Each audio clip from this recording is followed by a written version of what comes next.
Bonjour à tous, bienvenue dans cette nouvelle capsule sur la matière physique et chimie. Cette capsule est destinée aux élèves de troisième année du cycle secondaire collégial.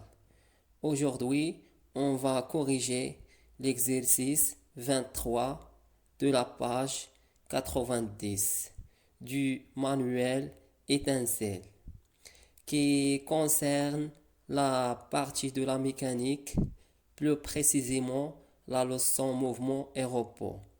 Alors, au cours de cet exercice, on va apprendre à, premièrement, déterminer la nature du mouvement d'un solide uniforme accéléré retardé à partir d'un graphique. Deuxièmement, calculer la distance de réaction et la distance d'arrêt à partir d'un graphique. Troisièmement, connaître quelques facteurs qui influent sur la distance d'arrêt. Donc, je lis le texte de l'exercice. Pendant le Grand Prix du Formula One, un pilote doit freiner en vue d'un obstacle situé sur une portion droite du circuit. Le graphique ci-contre représente les variations de la vitesse du véhicule en fonction de temps. La phase 1 correspond au temps de réaction du conducteur et la phase 2 correspond au temps du freinage. Bon, avant de passer à répondre aux questions, on va comprendre premièrement les informations de l'exercice. On a un pilote doit freiner en vue ou à cause d'un obstacle situé sur une portion droite du circuit. Donc, on a le mouvement est sur une portion droite. Ça veut dire que la trajectoire est une droite. Et il y a un graphique, c'est contre. D'abord, qu'est-ce que c'est un graphique? En mathématiques, un graphique, c'est un ensemble de deux axes gradués perpendiculaires et ayant la même origine. Et dans la physique, on utilise le graphique pour représenter les variations d'un phénomène quelconque en fonction d'une grandeur physique. Et dans notre cas, le graphique représente les variations de la vitesse du véhicule en fonction du temps ou bien au cours de temps.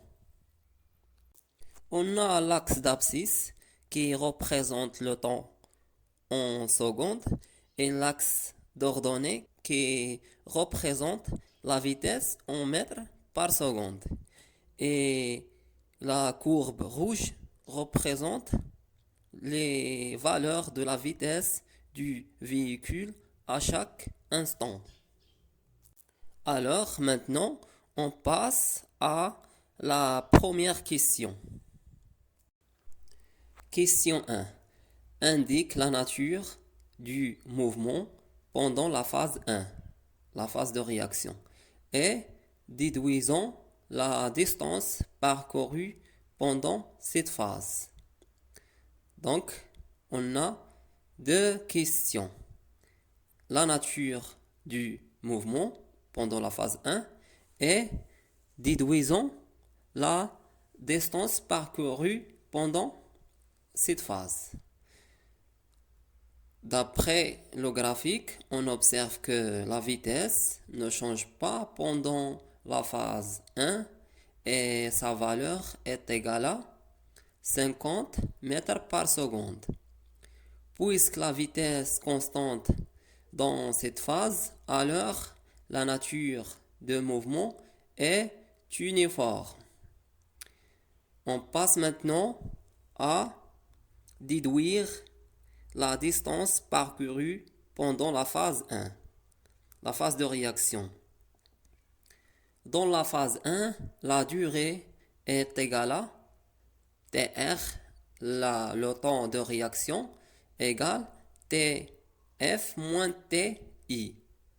TF est le moment où le pilote a commencé à freiner et TI est le moment où le pilote a vu l'obstacle en première fois.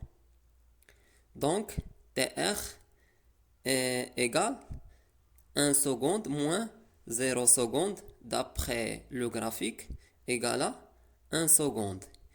Et on sait la relation de la vitesse moyenne V égale à dr sur tr. C'est la même relation de vitesse, seulement on remplace d par dr et t par tr.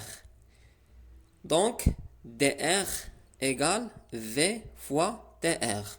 Alors, application numérique, dr égale 50 mètres par seconde fois 1 seconde égale 50 mètres. Question 2. Quelle est la nature du mouvement durant la phase 2, la phase de freinage? D'après le graphique, on observe que la vitesse diminue durant la phase 2 de la valeur de 50 mètres par seconde à 0 mètres par seconde.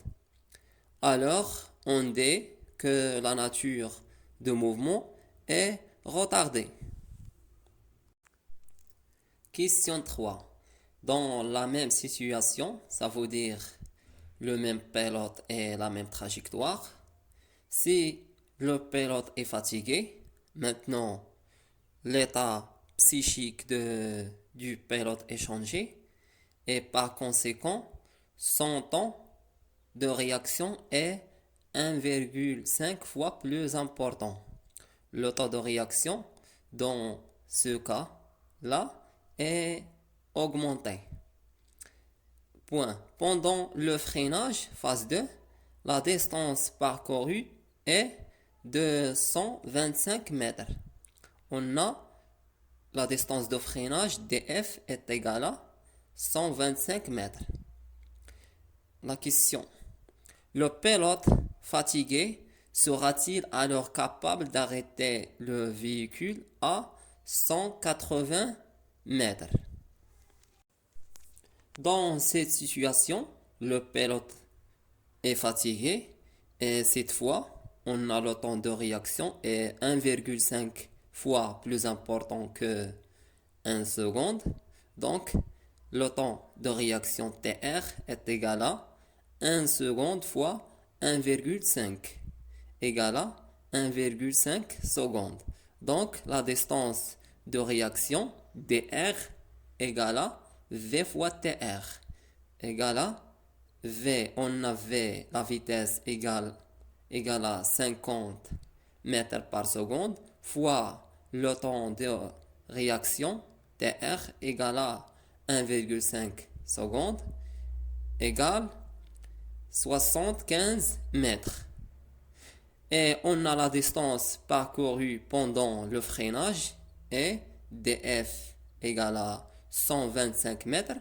Donc, on sait que dA, la distance d'arrêt, égale à dr, distance de réaction, plus la distance de freinage, égale à 75 mètres plus 125 mètres, égale à 200 mètres. Alors, le pilote sera capable d'arrêter le véhicule à 200 mètres. Donc, on dit que le pilote ne sera pas capable d'arrêter le véhicule à 180 mètres, mais à 200 mètres. Et finalement, je vous remercie de votre confiance et à bientôt.